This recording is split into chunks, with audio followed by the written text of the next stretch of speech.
Seguimos siempre en vivo por la señal digital HD 3.1 y por el fanpage Vive Upao TV. Esto es Upao Noticias, 5 de la tarde con 16 minutos.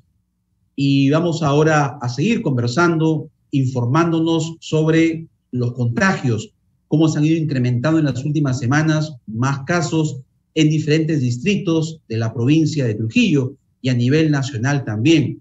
Nos vamos a referir específicamente a lo que ocurre en el distrito de Florencia de Mora, en el hospital El Esfuerzo, que administra el Ministerio de Salud. Tenemos en la línea de comunicación a través de la plataforma Zoom con el médico infectólogo Ricardo Vázquez. Él es egresado de la Universidad Privada Antonio Borrego. ¿Cómo está, doctor Ricardo Vázquez? Bienvenido a Upao Noticias. Muy buenas tardes. ¿Qué tal? ¿Cómo está? Buenas tardes. Bien. Queríamos que nos informe cómo ha ido incrementándose, cuál es la sala situacional de la pandemia ahí en el distrito de Florencia de Mora, específicamente en el hospital que elabora el Hospital El Esfuerzo, el Ministerio de Salud. Doctor Vázquez. Te comento que, bueno, justamente nosotros ahorita estamos en todo lo que es el tamizaje de las pruebas COVID con lo que venían las pruebas antigénicas y las pruebas moleculares, y hemos visto una gran cantidad de pacientes que han llegado a salir en pruebas antigénicas y moleculares positivos, ¿no? Hay bastante cantidad de pacientes de diferentes tipos de edad. La mayoría de los pacientes que están con un cuadro un poco más severo son pacientes que no tienen inmunización o son pacientes que las últimas vacunas que han recibido han sido ya más de 6 meses, ¿no? Más de 5 o 6 meses en este tipo de pacientes. Entonces, estamos viendo bastantes casos, bastante contagio. Me imagino que debe ser por el caso de estas fiestas que han pasado.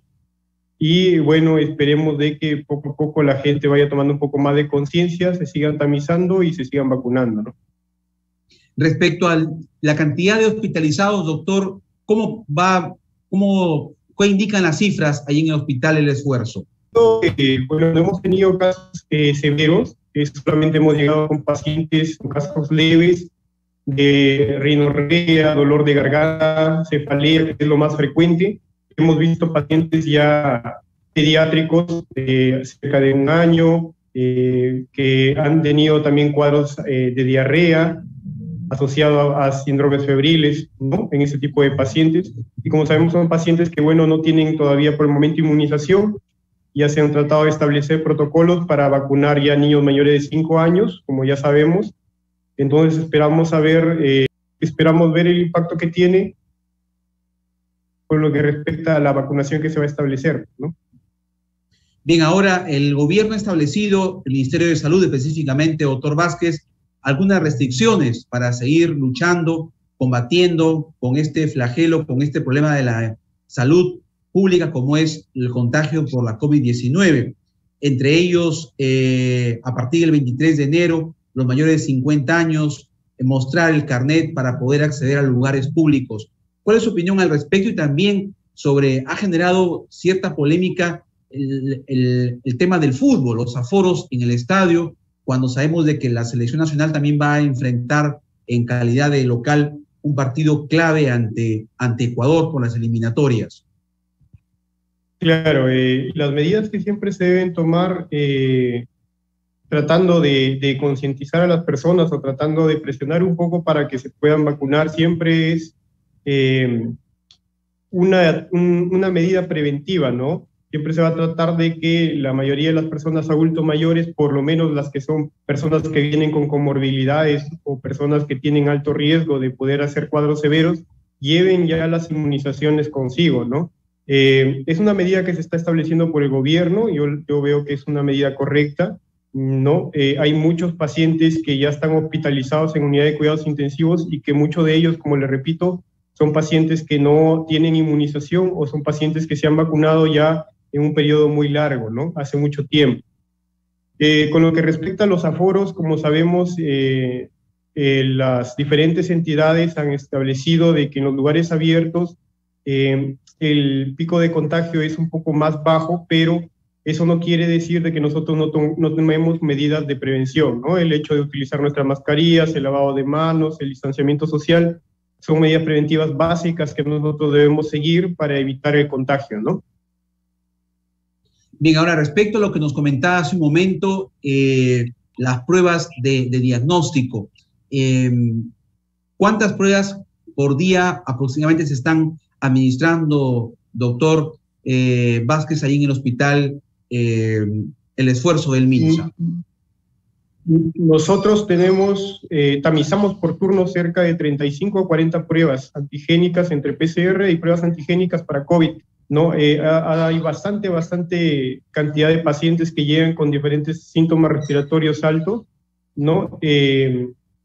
Y muchos, por no decir cerca del 60-70% de esos pacientes tienen pruebas positivas, ¿no? La mayoría de los pacientes que llegan con nosotros salen positivos. Y el problema es que la mayoría de ellos también son personas propias de una familia, ¿no? La mayoría a veces de los grupos etarios de una familia son los que salen contagiados, y hemos visto ya bastantes casos de pacientes pediátricos, ¿no? Ahora, se comenta, doctor, y eso quisiera que nos corrobore aquí en UPAO Noticias para que el público esté mucho mejor informado.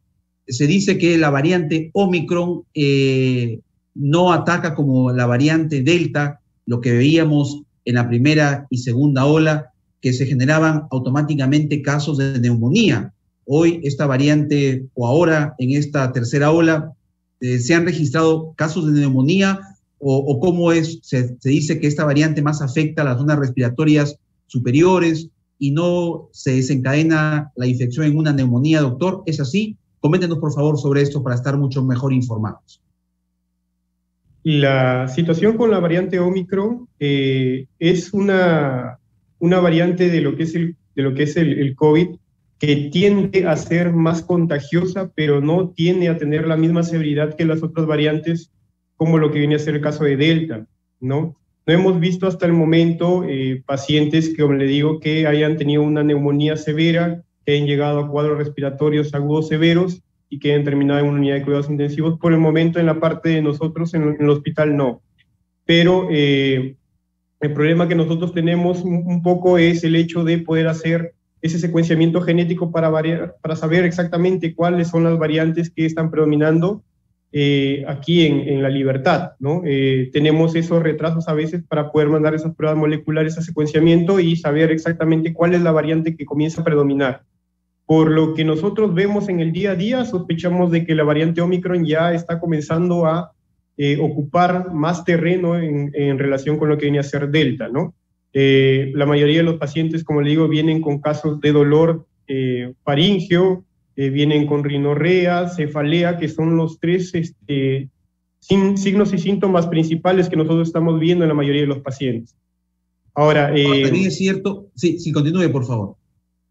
Ahora lo otro es de que no hay que bajar la guardia, porque no quiere decir de que nosotros no podamos llegar a contagiarnos con dos variantes o con variantes que comiencen a mutar en el transcurso del tiempo y que lleguen a poder tener la misma virulencia que tiene el caso de Delta, ¿no? Bien, y ahora en este contexto que usted describe, doctor, también está el problema de la influenza, lo que sabemos que ha generado esta doble infección conocida como la flurona. Claro, justamente hace poco un grupo que nosotros tenemos de médicos infectólogos se publicó un resultado de una prueba molecular, ¿no?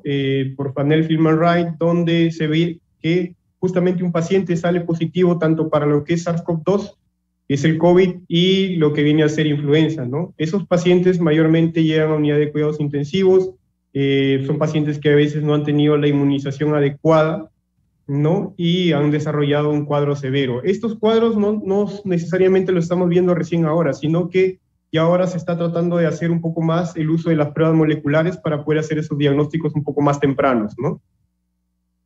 Bien, le agradecemos, doctor Ricardo Vázquez, médico infectólogo, egresado de la Universidad Privada Antonio Dorrego, por brindarnos esta amplia información de lo que respecta a los hechos que se registran diariamente en el distrito de Florencia de Mora, específicamente en el hospital El Esfuerzo del Ministerio de Salud. Gracias, doctor Ricardo Vázquez, muy amable. Muy bien, buenas tardes. Hasta una próxima oportunidad. Gracias, vamos a una pausa, 5:26 y regresamos con más información en UPAO Noticias.